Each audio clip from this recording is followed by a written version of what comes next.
हर्ष, आप देख रहे हैं भोर वैभव।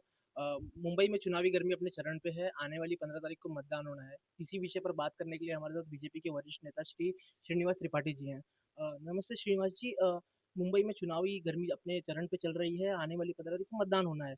इसी प्रक्रिया में बीजेपी अपनी तैयारी किस तरीके से चला रही है? भारतीय जनता पार्टी यह टूरिस्टों की पार्टी नहीं है। यहाँ पे लोग टूरिज्म करने नहीं आते। भारतीय जनता पार्टी इस देश के प्रति अपनी जवाबदारी को समझती है। इसलिए भारतीय जनता पार्टी और उसके सारे कार्यकर्ता 365 दिन 24/7 लोगों की सेवा में लगे रहते हैं। इसलिए चुनाव यह हम के समय ठीक है, थोड़ा सा ज़्यादा मेहनत करना पड़ता है, लेकिन हमारे कार्यकर्ता हमेशा सजग रहते हैं, लोगों के बीच में रहते हैं।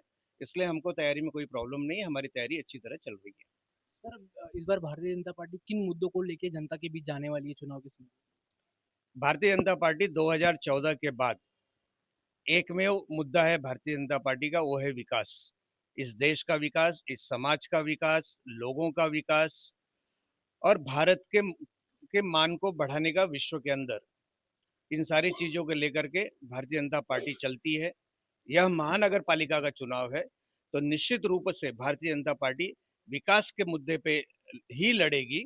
और जो पिछले कोरोना काल के जो भ्रष्टाचार सामने वाले लोगों ने की है, वह निश्चित रूप से लोगों को याद दिलाएगी। सर, आपने सामने वाले लोग कहा, आपके सामने वाले लोग कुछ ऐसे मुद्दे लेके चल रहे हैं जो कि देखा जाए तो बीएमसी से उनका कुछ लेना देना नहीं, जैसे कि मराठी मानुस और मराठी अस्मिता को लेके। इस पे आप क्या कहेंगे? मराठी अस्मिता निश्चित रूप से होनी चाहिए। हम महाराष्ट्र में रहते हैं, हम सभी को मराठी का सम्मान करना चाहिए, लेकिन वह कोई चुनावी मुद्दा नहीं है। वह मन का, अपने स्वाभिमान का, अपने जो जीने का तरीका है, उस जीने के तरीके में मराठी को लाना पड़ेगा। चुनावी मुद्दा वो लोग बना रहे जिनके पास और कोई मुद्दे नहीं है, जिनका जन्म से लेकर के अब तक कोई ऐसा विशेष कार्य ही नहीं है कि लोगों के सामने रख सके। वो 25 साल तक सत्ता में थे, उनके पास कहने के लिए कुछ नहीं है भ्रष्टाचार छोड़ करके। तो वह लोगों के भावनाओं से खेलने का प्रयास कर रहे हैं। लेकिन मुंबई कर यह समझ चुके हैं कि मराठी मतलब कोई एक परिवार नहीं है। महाराष्ट्र में रहने वाले सभी मराठी हैं। देवा भाऊ मराठी हैं, आशीष जी मराठी हैं, अमित साटम जी मराठी है, भारतीय जनता पार्टी का सारा नेतृत्व मराठी है। तो इसलिए मराठी यह कोई मुद्दा ना पिछले चुनाव में चला है, ना अब चलेगा। मुंबई कर समझ चुके हैं कि सिर्फ चुनाव के समय इनको मराठी याद आता है और बाद में इनको मराठी से कोई लेना देना नहीं है। सर, मुंबई में जिस प्रकार से पर प्रांतियों पे भाषा और प्रांत के आधार पर भेदभाव किया जाता है, मारा जाता है, उस पे आप क्या कहेंगे? मैंने फिर कहा, ये उन लोगों की जो कुंठा है, जो काम लोगों के बीच में नहीं करते लेकिन अपने आप को मीडिया के अंदर रखना चाहते हैं, तो इसलिए उनके लिए यह सस्ती लोकप्रियता का चीज है कि वह यहाँ पे काम करने आए हुए अपने हिंदुस्तानी भाइयों के ऊपर हाथ उठाते हैं या उनकी प्रताड़ना करते हैं। यह निश्चित रूप से गलत है।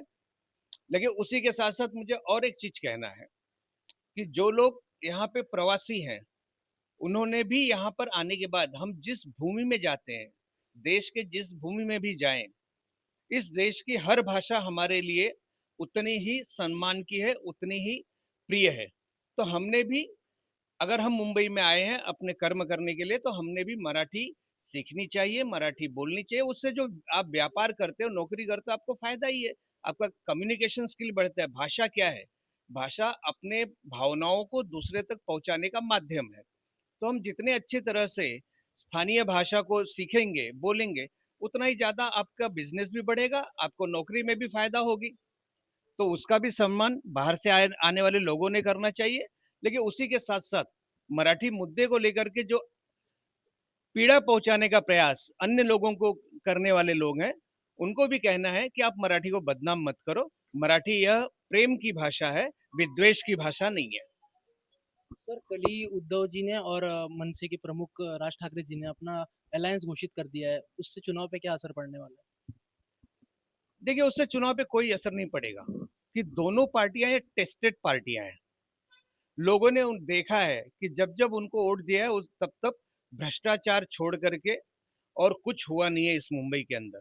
और लोगों ने यह भी देखा है कि जब जब भारतीय जनता पार्टी को जहां जहां जिताया है वह सारा विभाग जो है वह विकास के माध्यम से आगे बढ़ा है। तो मुंबई करो को अब विकास चाहिए। मुंबई करो को अपना जीवन और अच्छी तरह जीने के लिए सुविधाएं चाहिए। इसलिए वो निश्चित रूप से भारतीय जनता पार्टी पे ही भरोसा करेंगे और वो इस युति के ऊपर भरोसा नहीं करेंगे, ये मेरा विश्वास है। श्रीनिवास जी बहुत बहुत धन्यवाद, आपने अपना बहुमूल्य समय दिया। धन्यवाद।